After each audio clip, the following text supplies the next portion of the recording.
All right, welcome to this explainer. Today, we're unpacking a really visionary blueprint known as the Genesis. Now, this isn't just your standard run-of-the-mill environmental proposal. It's actually a massive post-oil civilizational model. So let's kick things off with a pretty profound question about where humanity is headed.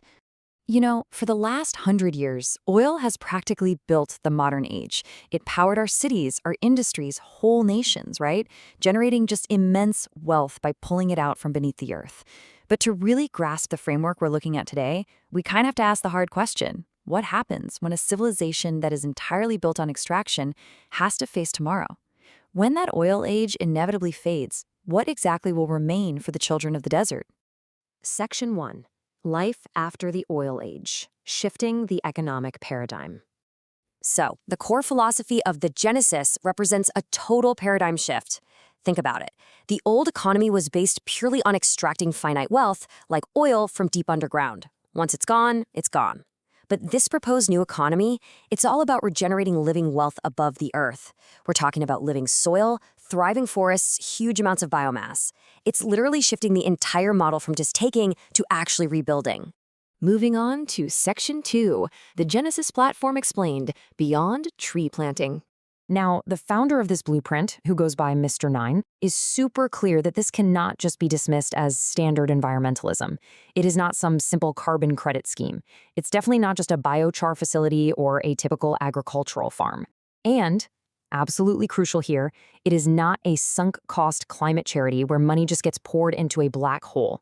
Instead, the source texts define this precisely as a post-oil economic transformation platform. That's a mouthful, but the key takeaway is that this is a systemic, engineered design meant to transform completely degraded deserts into living natural capital. It's an engine built from the ground up to generate real food, real wealth, and lasting ecological stability.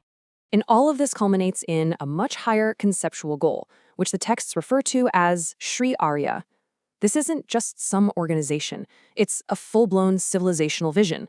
The idea here is to bring ecology, the economy, advanced technology, sovereignty, and basic human responsibility into perfect harmony. Basically, building a model where economic growth doesn't literally have to come at the expense of the earth. All right, Section 3, the first 1,000 hectares, the national pilot. To ground this huge philosophy in reality, the blueprint heavily targets Saudi Arabia as the potential first Genesis nation. And what's super interesting here is this exact 50-50 split for the first 1,000 hectares of the pilot project.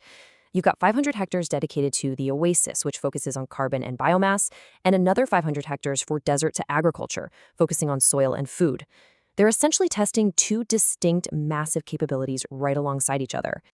Let's break down that dual approach a bit more. First up is the Oasis. The goal here is proving we can actually create a large-scale carbon sink right in the middle of incredibly harsh desert conditions. They're looking at fast-growing pioneer canopies, huge biomass productivity, and even engineering new microclimates to capture humidity out of thin air. Then on the flip side, the Desert to Agriculture project. This is not your basic farming. It's about establishing permanent agricultural assets for national food security.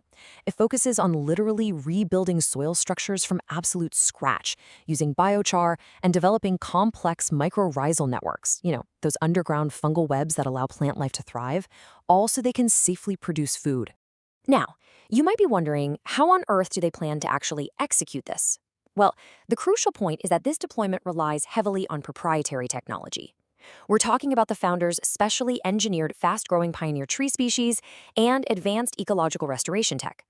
The source material is adamant about this. While a host nation might act as a strategic sovereign partner, the foundational plant genetics, the propagation know-how, and the core biological IP, that all remains completely protected. This isn't a charity giveaway, it is a highly guarded, serious economic endeavor. Which brings us to Section 4, the ecological growth engine, a self-sustaining cycle.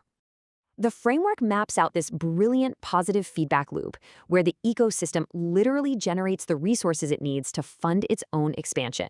Check out this flow. Step 1, the desert is restored, living soil is created, and the biomass grows. Step 2, that newly grown biomass feeds directly into biochar production.